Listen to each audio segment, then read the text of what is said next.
And I've tried working with things like if you had a really bad tooth infection, which is to me is one of the worst pains because it goes right up into it's so close, it just goes right into your head.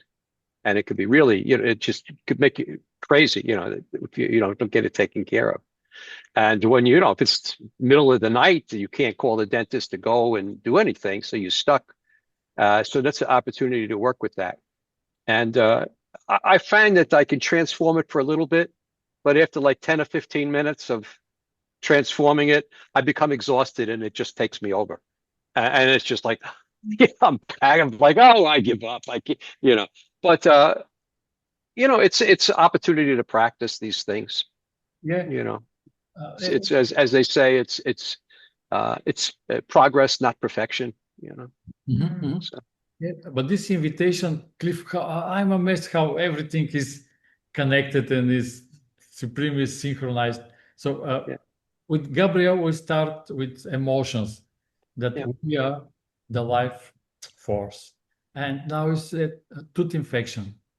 And when we are body that feels, that suffer because of tooth infection, feels this emotion. So we are the body, and emotion or this experience is happening to or as the body, or it doesn't matter.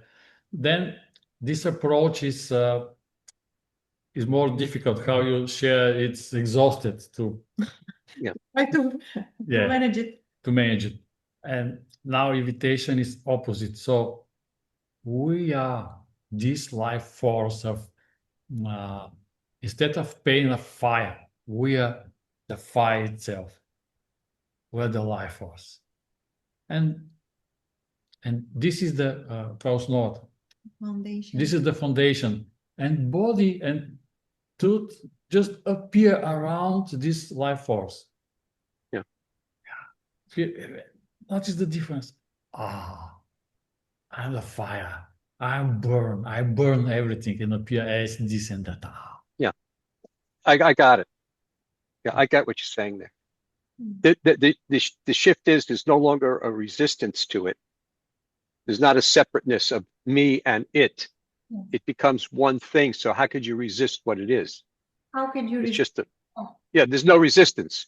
That's the thing. I'm trying to find a way to not resist the pain, because the resistance makes the struggle, and it's hard to find that if you're separate. It's always a push and pull. But if you become it,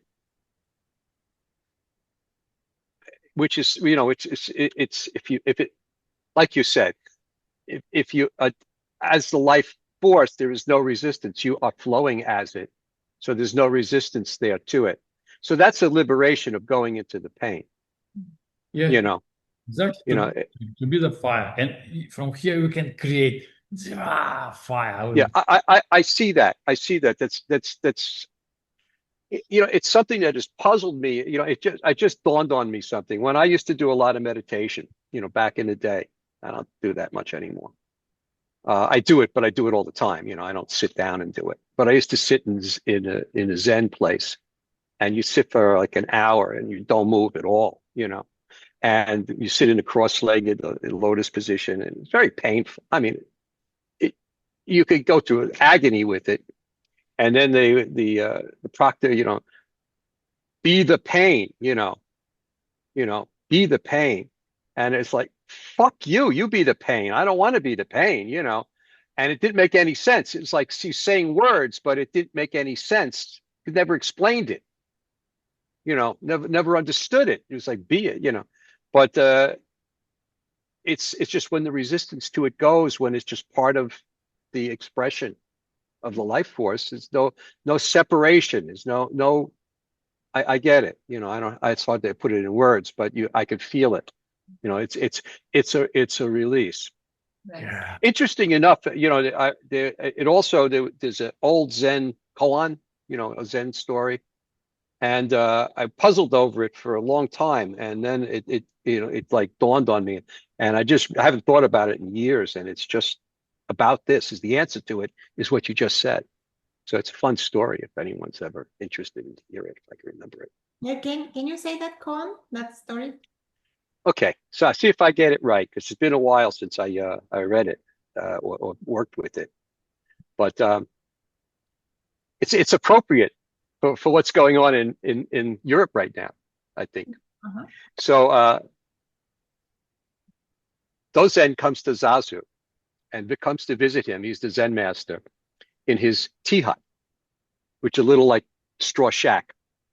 And it's the middle of the summer in China, which is like, I guess, the middle of the summer in Southern Europe. And it's really hot and dry. And like you're looking like 90, 100-degree temperature. And this is back in the 800s, and there's no air conditioning, there's no electric fans. So it's really hot, there's no shade. And these two guys are in this little tea hut. And in the tea hut, there's a brazier, which is like hot coals. And they cook the tea, and they're making hot tea in the hot, 100-degree temperature. And Zazu says to the master, he says, "Master, where does one go to escape the heat?" And the master looks at him and he points to the coals and he goes, "Into the burning hot coals, into the boiling water." Wow. So that's the koan. So, what is meant by this, it's not like if you're hot, you jump into a hot fire.